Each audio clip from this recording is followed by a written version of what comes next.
Hello everyone, இன்னைக்கு ஜேஸ் கிச்சன்ல பிதுக்கம் பருப்பு குழம்பு எப்படி செய்யறதுன்னு பார்க்கலாம் வாங்க. இந்த வீடியோல நான் வந்து பிதுக்கம் பருப்பு குழம்பு எப்படி பண்றதுன்னு உங்களுக்கு காட்ட போறேன்.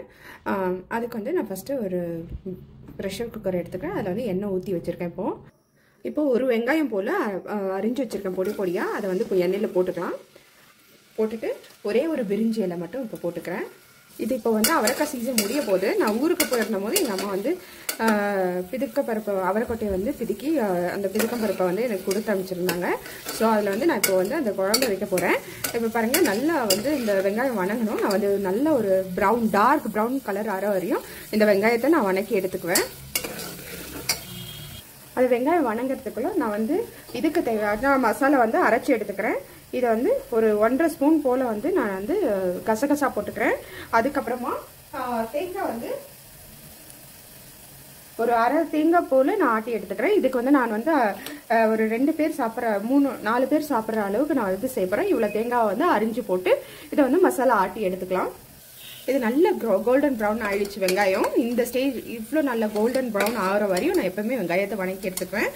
அப்புறமா இப்போ வந்து இஞ்சி பூண்டு சாந்து நான் ஏற்கனவே ஆட்டி வச்சிருக்கேன். ஸோ அதனால வந்து நான் அதை வந்து 1 ஸ்பூன் போல் போட்டுக்கிறேன். இங்கே பாருங்கள், 1 ஸ்பூன் அளவு இஞ்சி பூண்டு பேஸ்ட் வந்து நான் போட்டுக்கிறேன். இப்போ இஞ்சி பூண்டு பேஸ்ட்டும் நல்லா வணங்கிடுச்சு. இப்போ வந்து நான் வந்து தக்காளி ஒரு 2 தக்காளி கொஞ்சம் பெருசாக இருந்ததுனால 2 தக்காளி பண்ணியிருக்கேன்.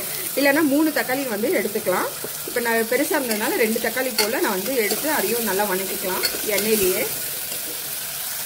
பிதுக்க பருப்பு ஈஸியாக சீக்கிரமாக வெந்துடும். அதனால் வந்துட்டு நம்ம வந்து ரொம்ப ப்ரெஷர் விட தேவையில்லை.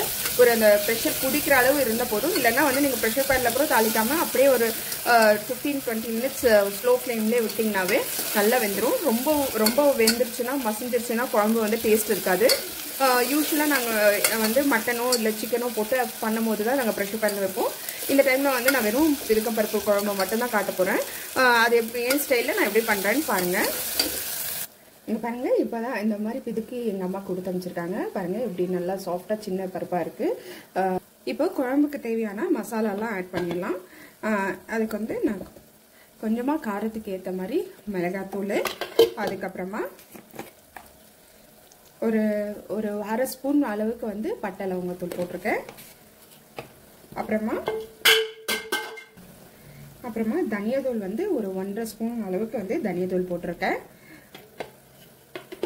அப்புறம் கரம் மசாலா தூள் நம்மளுக்கு கடையில் கிடைக்கிறதையும் கொஞ்சம் அரை ஸ்பூன் அளவுக்கு நான் சேர்த்துக்கிறேன். அப்புறமா மஞ்சத்தூள் வந்து ஒரு 1/4 ஸ்பூன் அளவுக்கு வந்து சேர்த்துக்கிறேன். அப்புறமா உப்பு, கல்லுப்பு. இது யூஸ்வலாக நான் இது எல்லாத்தையுமே நான் வந்து எண்ணெயிலே சேர்த்து வணக்கிடுவேன். அப்போ தான் எனக்கு கொஞ்சம் பச்சை ஸ்மெல் போன மாதிரி தெரியும்.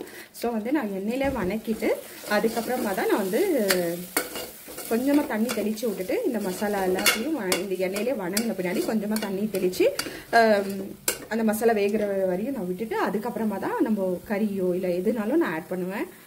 பாருங்கள், இப்போ எண்ணெயில் இந்த மசாலா நல்லா வெந்துருச்சு. இப்போ நான் என்ன பண்ணுறேன், கொஞ்சமாக தண்ணி தெளித்த மாதிரி கொஞ்சமாக ஊற்றிக்கிட்டு அதுக்கப்புறம் அந்த மசாலா எல்லாத்தையும் கொஞ்சம் அடியிலையும் பிடிச்ச மாதிரி இருக்கும். அதெல்லாம் ஒன்றும் ப்ராப்ளம் இல்லை. இங்கே பாருங்கள், இதை வந்து நல்லா கலந்து விட்டுக்கலாம்.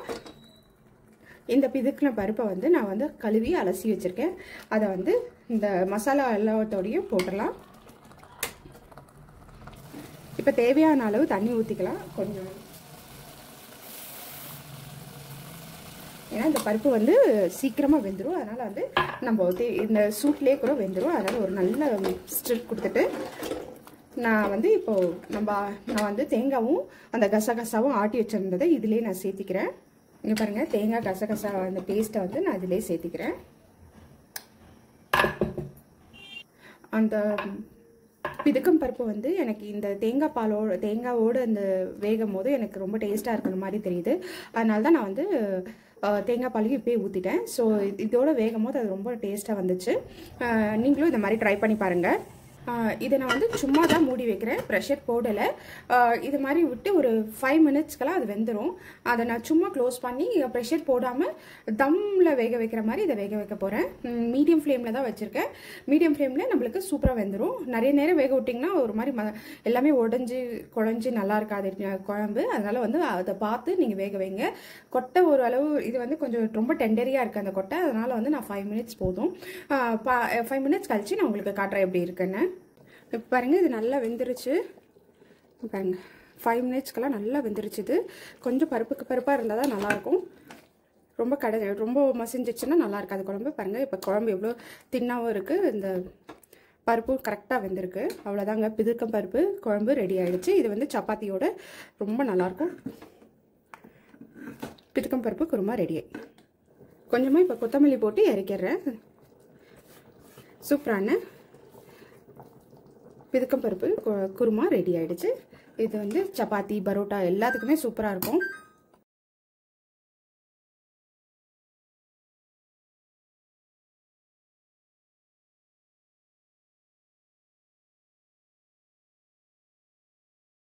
இங்கே பாருங்கள் சப்பாத்தி நல்லா ஃப்ளேக்கியாக வந்திருக்கு நல்லா லேயராக இருக்குது இது இன்னொரு வீடியோவில் எப்படி செய்கிறதுன்னு நான் சொல்லித்தரேன் இந்த மாதிரி சாஃப்டான சப்பாத்தி இந்த வீடியோ உங்களுக்கு பிடிச்சிருந்ததுன்னா லைக் ஷேர் அண்ட் கமெண்ட் பண்ணுங்கள் மறக்காமல் என்னோடய சேனலுக்கு சப்ஸ்கிரைப் பண்ணுங்கள் அப்படியே பெல் ஐக்கானையும் கிளிக் பண்ணிவிடுங்க இந்த காம்பினேஷன் ரொம்ப டேஸ்டியாக இருக்கும் எம்மியாக இருக்கும் உங்கள் வீட்டில் செஞ்சு பாருங்கள் கிட்ஸுக்கு ரொம்ப பிடிக்கும் தேங்க்யூ